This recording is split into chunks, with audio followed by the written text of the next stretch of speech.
আসসালামু আলাইকুম প্রিয় ফুটবল ফ্যান্স। কোপা আমেরিকাতে ব্রাজিল প্রথম ম্যাচ খেলতে নামার আগে কোস্টারিকার বিপক্ষে এই ম্যাচের আগে ট্রেনিং গ্রাউন্ডে প্রথম যে একাদশটা ডরিভাল জুনিয়র ট্রাই করেছেন সেটা অনেকটা এমন কিংবা এটার কাছাকাছি অনেকগুলো ব্রাজিলিয়ান প্ল্যাটফর্ম কিন্তু এই জিনিসটা দাবি করছে। আমরা ধরে নিই এটা একটা সেট এমন টাইপের একটা একাদশ নিয়ে ব্রাজিল হয়তো বা কোপা জার্নিটা শুরু করবে। এবার আমরা বেশ কয়েকটা পজিশন নিয়ে একটু আলোচনা করব। দেখুন, গোলকিপিং পজিশন নিয়ে নতুন করে আলোচনা করার কোনো কিছু নেই। গোলকিপারকে সবসময় একেবারে অন টপ ফর্মে থাকতে হয়। ডিফেন্সিভ সেন্টার ব্যাক জুটিটা নিয়ে অনেক বেশি করে কথা বলতে চাই। মার্কিনোস এবং এডার মিলিতাও তারা যদি স্টার্ট করেন, দেখুন নামের দিক থেকে কিংবা তারা যে সকল ক্লাবে খেলেন সে সকল দিক থেকে তারা দুজনই কিন্তু খুবই ভালো মানের ডিফেন্ডার, বিশ্বমানের ডিফেন্ডার। বড় একটা ওয়েট নামের সঙ্গে তারা সবসময় ক্যারি করেন। তবে এই যে বিশ্বকাপের পর থেকে ব্রাজিল অনেকগুলো ম্যাচে সেটপিস থেকে গোল খেয়েছে, কর্নার থেকে, ফ্রিকিক থেকে গোল খেয়েছে, এমনকি প্রতিটা ম্যাচে গড়ে প্রায় 1.5টার মতো গোল এসেছে। এর পেছনে একটা বড় কারণ ছিল মার্কিনোসরা কিন্তু সেন্টার ব্যাক পজিশনে তাদের নাম অনুযায়ী খেলতে পারেননি।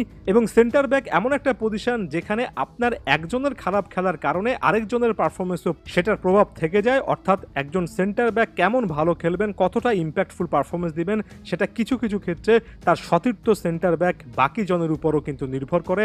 একটা জুটি কিংবা একটা ডিপার্টমেন্ট অনুযায়ী সেন্টার ব্যাকরা কেমন খেলেন অনেক সময় সেটাই মুখ্য বিষয় হয়ে দাঁড়ায়। অর্থাৎ এখানে সেন্টার ব্যাকদের নিজেদের নামের প্রতি সুবিচার করে খেলতে হবে, একেবারে বেস্ট লেভেলের একটা পারফরমেন্স দিতে হবে। রাইট ব্যাক পজিশনে অভিজ্ঞ দানিলো আছেন, যিনি কিনা ফার্স্ট চয়েস ক্যাপ্টেন। ওভারঅল তার এক্সপিরিয়েন্স, তার স্কিল নিয়ে কারো ডাউট থাকার কথা নয়। তবে বেশ কয়েকটা জায়গা থেকে দানিলো কিন্তু আরও বেটার পারফর্ম করতে পারেন, এটা নিশ্চয়ই আপনারা আমার সঙ্গে একমত হবেন।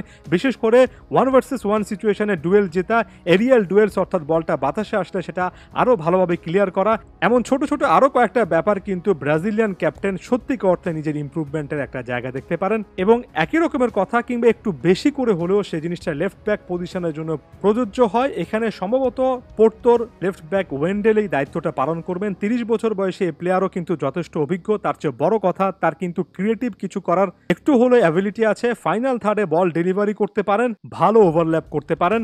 বলাই বাহুল্য ফুলব্যাক পজিশনে ব্রাজিলের অনেক কাজ করার সুযোগ থাকে এবং আলাদা করে ওয়েন্ডেলের এবারের পারফরমেন্সটা ব্রাজিলকে অনেকটুকু এগিয়ে নিতে পারে। আবার একই সঙ্গে পারফরমেন্সটা আপ টু দ্য মার্ক না হলে সে সাইডে অনেক বেশি করে তারা কিন্তু ক্ষতিগ্রস্ত হতে পারে। মিডফিল্ডে একটা সেটআপ দেখা যাচ্ছে যেখানে লুকাস পাকেতা, ব্রুনো গিমারেস এবং জোয়াও গোমেজকে দেখা যাচ্ছে। দেখুন, এই মিডফিল্ডারদের ক্ষেত্রে একটা জিনিস অবশ্যই স্বীকার করে নিতে হবে যে পাসিং অ্যাকুরেসি তাদের ভালো। ওভারঅল তারা ওয়েল ডিসিপ্লিন একটা ব্লক হিসেবে খেলতে পারেন। অনেকগুলো ম্যাচে তারা খেলেছেন। তবে সর্বশেষ ম্যাচে যুক্তরাষ্ট্রের বিপক্ষেও দেখলাম Paqueta, Bruno Guimaraes, Joao Gomes তিনজন মিলে ফাইনাল থার্ডে খুব একটা বেশি কি পাস জেনারেট করতে পারেননি। গুরুত্বপূর্ণ বেশ কয়েকটা অ্যাপ ঘেটে এসে দেখতে পারেন, ক্রস চেক করতে পারেন।